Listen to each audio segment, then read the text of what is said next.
طلعوا الكورونا لا يكون راضي عنك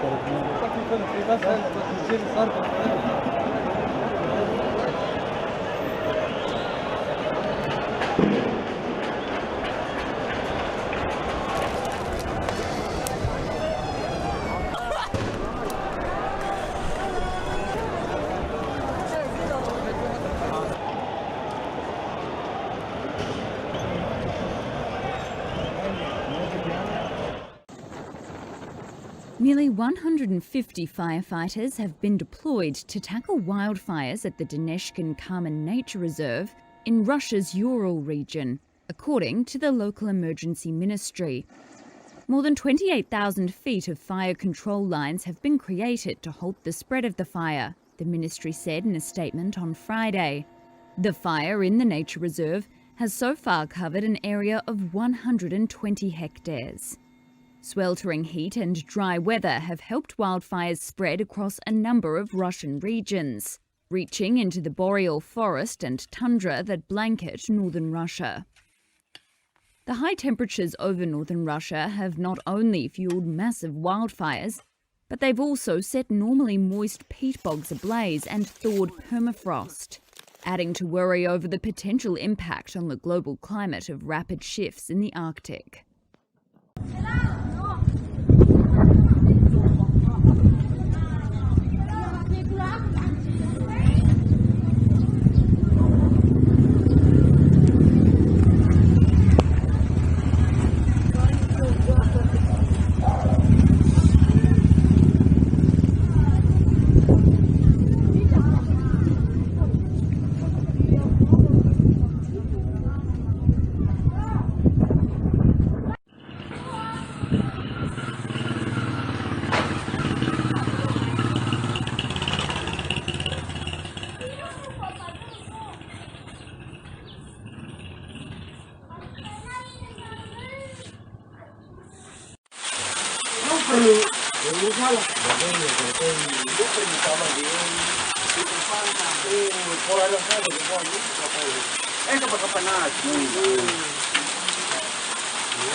We can sense the global warming because we can connect to the natural energy of the planet. We want to be here, we want to stay here, please give us a space, we want to contribute, and we feel this is right and just because indigenous peoples are custodian of the planet. We hold the sacred ceremonies that connect to the nature.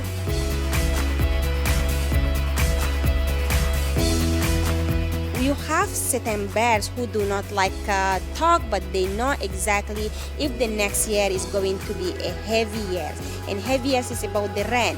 So we see those birds just to construct them home like in the branch of the trees, but very up. And then they know exactly, because this year when the water comes is going to flood. And the year that those birds construct them home just in the branch next to the water, we know this year it will be not enough water and it's not going to flood them home.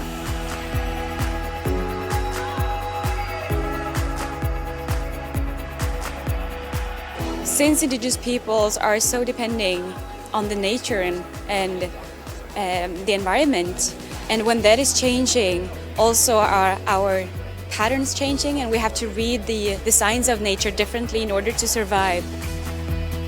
From the Paris Agreement, we have had a lot of acknowledgement for the indigenous peoples and the rights of indigenous peoples, but also that there are a need to strengthen our traditional knowledge in order to adapt, in order to help the world to adapt.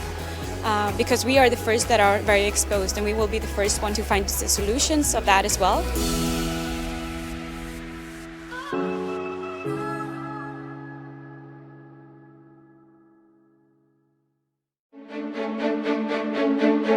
Las mujeres indígenas, la relación que tienen con la naturaleza, o sea, lo viven diariamente porque son las que cultivan, las que labran la chacra, las que hacen cerámica, las que saben de medicina, las que tienen mucho conocimiento para que haya esa relación con la naturaleza y la transmisión de conocimientos que dan hacia sus hijos para que no se pierda ese conocimiento tradicional.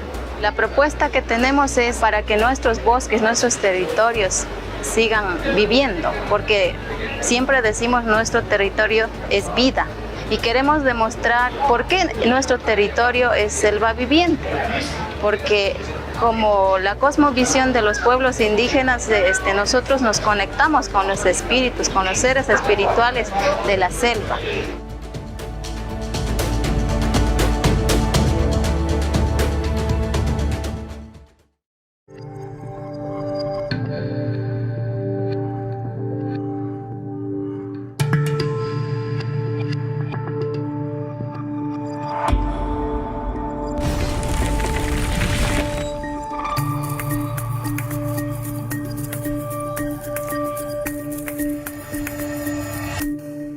Droughts have been a scourge on our planet throughout the ages, hitting people where it hurts most by depriving them of food and water. They are a devastating natural disaster, causing over 11 million deaths since the 1900s and affecting a further 2 billion people. Droughts also hurt economies, costing an estimated $6 to $8 billion every year and threatening gains in food security and poverty reduction. Much of the damage is done to agriculture, which bears up to 80% of the economic cost of droughts in developing countries. Africa is particularly vulnerable. Between 2005 and 2014, there were 84 droughts in 30 countries across the continent. In 2017, droughts continue to hit countries such as Somalia, Kenya, and Ethiopia. Climate change is already intensifying droughts and increasing their frequency across the globe. The traditional response of providing emergency assistance is not enough. To meet the Sustainable Development Goals, the world needs to move faster from a crisis-led response to a proactive approach that reduces impacts, builds resilience, and allows people to cope with drought. Integrated soil and water management practices can conserve soil moisture and allow some food production to continue in droughts. Connecting vulnerable farmers to information and technologies such as early warning systems, drought-tolerant seeds, and water efficiency tools can help plan and prepare. The 2030 Agenda for Sustainable Development provides an opportunity to make proactive disaster risk reduction an integral part of efforts to meet these targets. FAO works on increasing the resilience of livelihoods to threats and crises. Everyone has a role to play, from the policy to the community level, to avoid drought becoming famines and to ensure no one is left behind.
You are an amazing human being. You have the power to bring about great change. So listen carefully.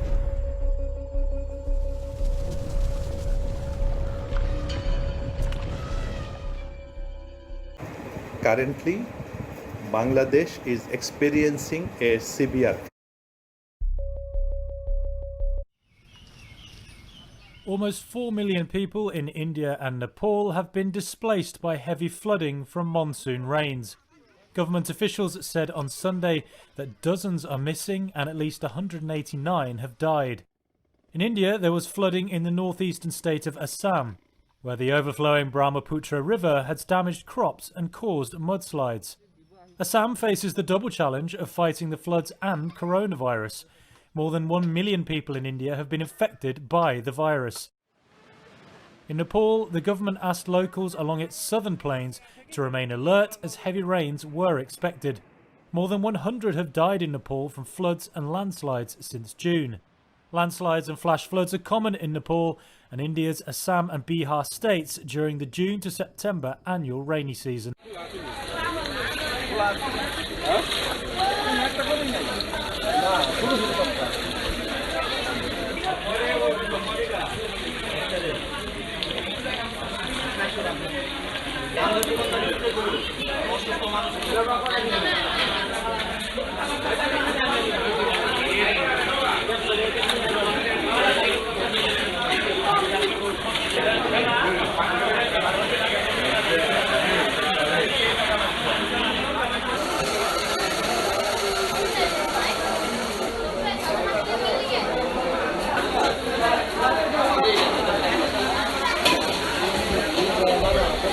Then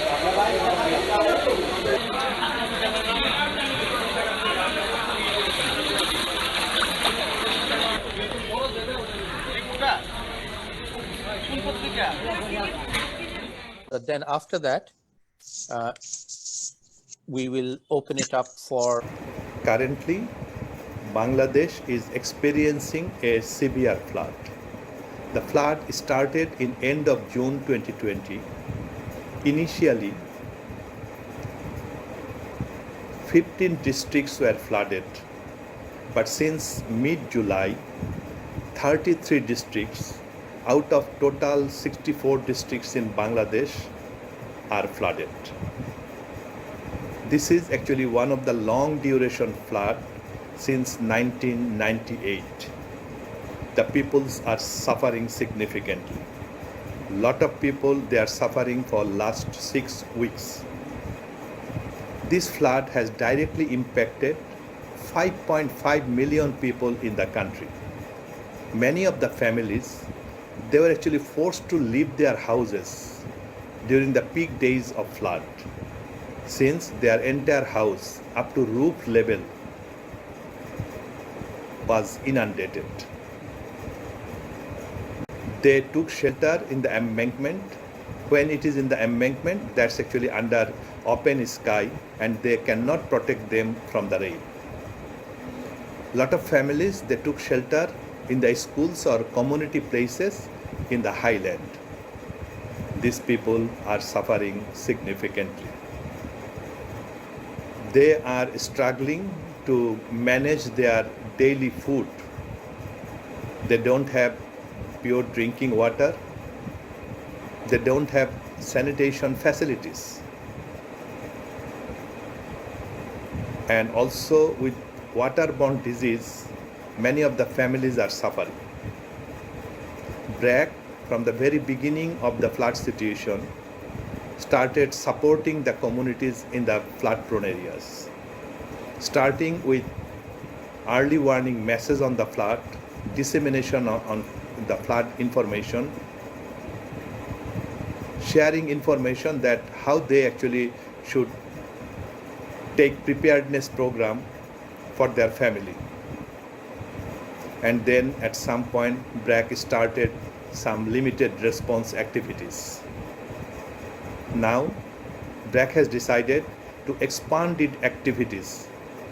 Under the expanded program, BRAC will support 50,000 extremely vulnerable families in those areas, and they will receive 2,000 taka, Bangladeshi taka, which is $24.